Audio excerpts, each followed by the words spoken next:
The Pool War of Willow Creek. It was a Saturday morning in Willow Creek, a tidy suburban enclave where manicured lawns and HOA rules reigned supreme.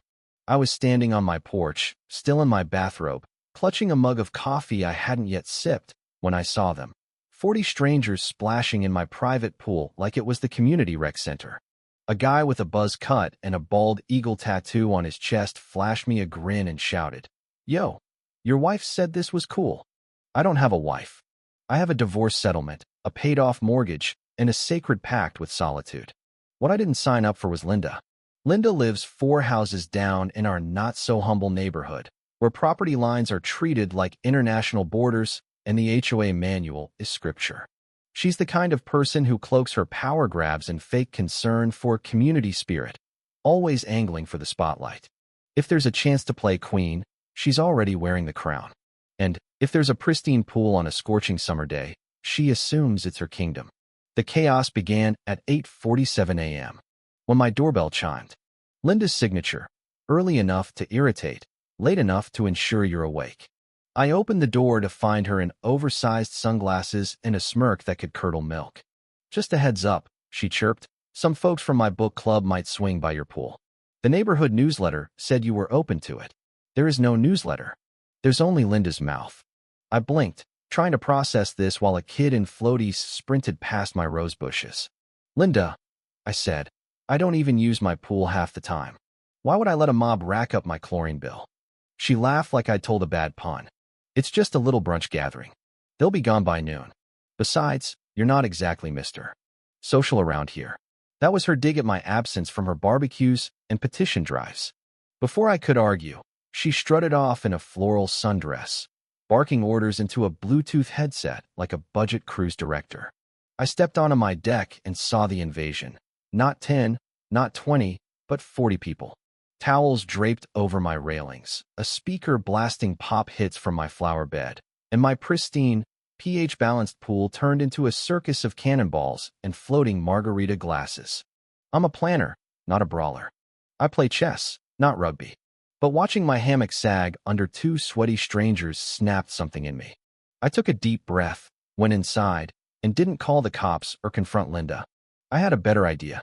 When I bought this house, the inspector mentioned a quirky feature, a gray water overflow valve in the shed, a relic from the previous owner. In emergencies, it could redirect runoff from a nearby sewage easement into the pool's shallow end. Non-toxic, just nasty. A terrible design, but still functional. As I stood in the shed, hearing shouts of "cannonball" through the fence, I thought, this is crazy. Don't do it. Then someone yelled, "Marco," and 30 voices screamed, "Polo." I grabbed the wrench and turned the valve. The effect wasn't instant. First came the smell of sour, earthy funk that crept in like a bad rumor. Then the water turned murky, from crystal blue to swamp green. The partiers didn't notice at first, too busy with their drinks and floats. But by minute 5, the screams turned from playful to panicked. People scrambled out, slipping on wet tiles, shouting about toxic sludge. I strolled out with my coffee, leaning against the doorframe, and gave Linda the same smug smile she'd flashed me. She stormed over, hair dripping, face red. "What did you do?" she shrieked. "Oh," I said, sipping my coffee. "Guess the overflow pipe back flushed. Weird. Never happens when it's just me. Maybe it's all the extra splashing." Her eyes narrowed. "You sabotaged your pool to humiliate me." I shrugged. "Linda, I didn't invite 40 strangers to my backyard. I didn't let a kid pee in my koi pond. And I didn't claim the pool was heated by solar panels I don't own." She opened her mouth, then shut it. Behind her, someone was hosing off their legs with my garden tap. Another was gagging into my azaleas. The stench was thick, and someone wailed about a lost phone in the toilet pool. Linda pointed a shaking finger. "You'll pay for this. I know people on the HOA board. Bring him over," I said. "Plenty of sludge to share." She stomped off, leaving a trail of soggy footprints. I shut the valve, went inside, and flipped open the HOA manual to page 19. Unauthorized use of private property, subject to fines or board sanctions. Linda wanted a fight. I'd give her a chess match. The next morning, a thick envelope was taped to my door, my name in bold Times New Roman. Inside was an HOA letter, signed by Linda, self-appointed acting deputy for community affairs. It accused me of causing an environmental hazard and demanded $3,800 for remediation. The bylaws cited didn't exist, and the letter referenced communal recreation rules that applied to parks, not private pools. The kicker: non-compliance may result in a lien or civil penalties. Linda had polished her threats to a shine. I called my lawyer, Tom, who laughed so hard he nearly dropped his phone. "She's making it up as she goes," he said. "Send me the letter." I did, along with security footage of the pool invasion. Tom drafted a cease and desist, citing harassment and trespassing. Meanwhile, Linda was on her porch, yelling into her phone, gesturing at my house like it was a crime scene. Neighbors slowed their walks to eavesdrop.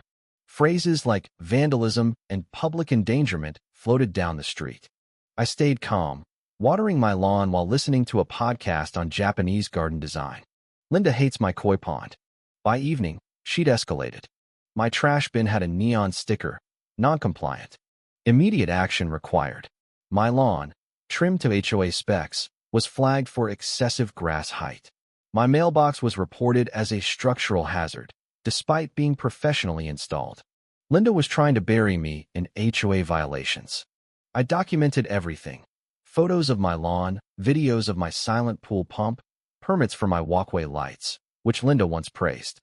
Tom sent formal rebuttals to the HOA, complete with legal citations.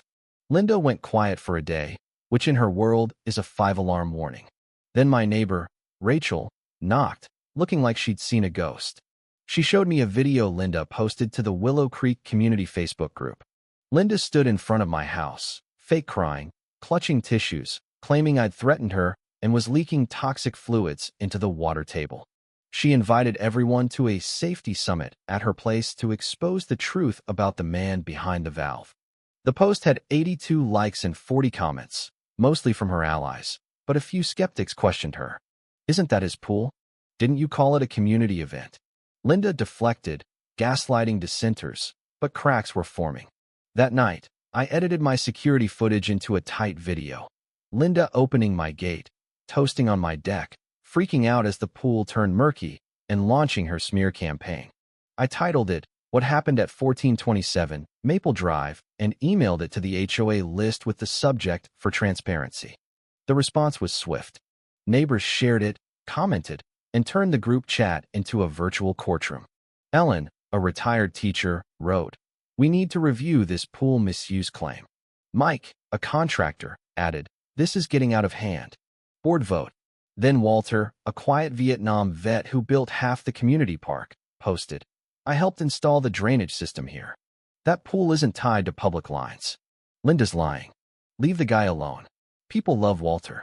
When Linda called him confused and elderly, 10 neighbors jumped to his defense. She'd crossed a line.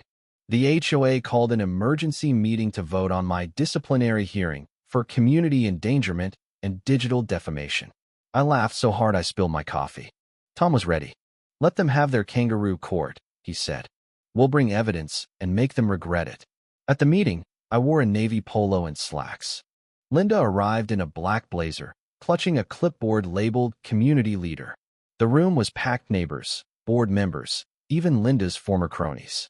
Ellen opened the meeting, and Linda launched into a 10-minute tirade about betrayal and neighborhood safety. Tom whispered, "She thinks this is a soap opera." I plugged in my thumb drive and said, "You've seen the video. Here's the full story. Decide for yourselves." The footage played. When it ended, the room was silent. Ellen announced, "No grounds for action against Mr. Carter. Linda's authority claims will be reviewed." She's suspended from HOA roles. Linda's face went pale. She didn't argue, just left. The next day, a county health inspector visited Linda's house. I'd tipped them off about her unpermitted community brunches. Her last septic inspection was in 2014, and she had no event permits.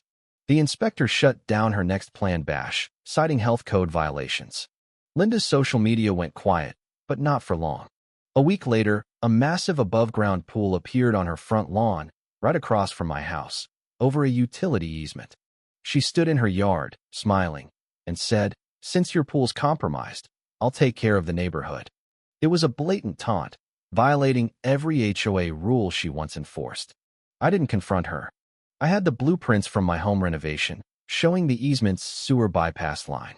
I filed a request with the city for a routine pressure test of the old valve, overdue since 2018. They scheduled it for Saturday, during Linda's Freedom Float Fest. I set up a lawn chair, brewed coffee, and waited. Linda's setup was ridiculous. Inflatable dolphins, a speaker blasting old hits, and 20 people splashing in shallow water. She wore a straw hat and raised a glass at me, shouting, "No tricks this time." Then the city truck arrived. A worker opened the utility hatch, and a gurgle turned into a geyser of stormwater and sewage runoff. The ground under Linda's pool shifted, its supports buckled, and water flooded her lawn, taking floats and speakers with it. Guests screamed. Linda yelled, "He did this." I walked over, coffee in hand. "Linda, if you want to accuse me of orchestrating a city-scheduled flush over a documented easement, I've got the paperwork. Or you can enjoy the free rinse." She was speechless, soaked, her hat drooping. The crowd dispersed, and her tent sagged into the mud. 2 weeks later, Linda's house was silent. The pool was gone, her lawn a mess. I thought she'd given up, but then an envelope appeared on my porch from the Willow Restoration Committee, Linda's new fake HOA. It accused me of disrupting domestic harmony and listed 20 signatures forged, including Rachel's and Walter's. I sent it to Tom, who filed a civil injunction for harassment, slander, and forgery. Linda had also registered her committee as a nonprofit, making her legally liable. The county clerk served her papers on video. The HOA group chat exploded, and a poll to ban Linda from future roles passed overwhelmingly. At a final community meeting, Tom presented our case: forged signatures, fake inspectors, and the illegal pool. Linda's defense was weak, blaming stress and bad Wi-Fi. Walter stood and said, "I've seen lies in war and neighbors. We deserve better." The vote to dissolve Linda's group and ban her from HOA roles passed 58-2. She left without a word. Days later, a for sale sign went up in her yard. I stayed low-key, enjoying my quiet pool. The HOA sent a thank you note and a garden center gift card, asking me to join the board. I declined. Rachel brought lemon bars, saying, "You're a suburban war hero." That evening, I stood by my pool, its water clear and calm. No invaders, no chaos. Just peace. What do you think about the pool war of Willow Creek? Was I justified in turning the valve, or did I go too far? How would you handle a neighbor like Linda? Share your thoughts in the comments below, especially on dealing with injustice or bullies in your own life. Let's hear your perspective.